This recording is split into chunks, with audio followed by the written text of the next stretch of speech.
Our text for this morning is found in 2 Samuel chapter 5 and verse 23.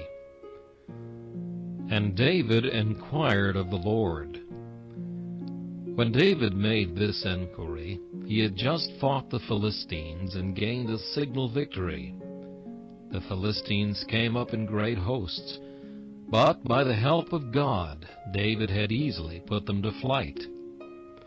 Note, however, that when they came a second time, David did not go up to fight them without inquiring of the Lord.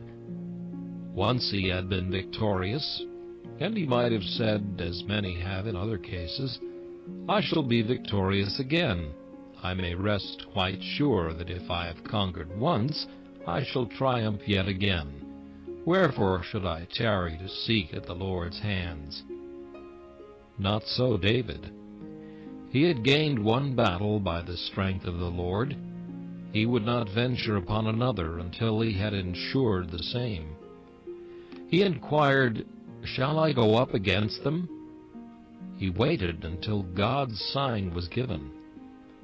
Learn from David to take no step without God. Christian, if thou wouldst know the path of duty, take God for thy compass. If thou wouldst steer thy ship through the dark billows, put the tiller into the hand of the Almighty.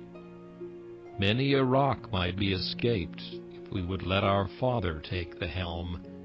Many a shoal or quicksand we might well avoid if we would leave to His sovereign will to choose and to command.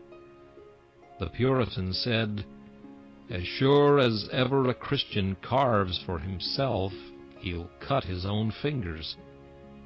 This is a great truth. Said another old divine, "He that goes before the cloud of God's providence goes on a fool's errand."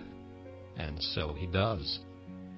We must mark God's providence leading us, and if providence tarries, tarry till providence comes. He who goes before providence will be very glad to run back again. "I will instruct thee and teach thee in the way which thou shalt go," is God's promise to His people. Let us then take all our perplexities to Him and say, "Lord, what wilt thou have me to do?" Leave not thy chamber this morning without inquiring of the Lord.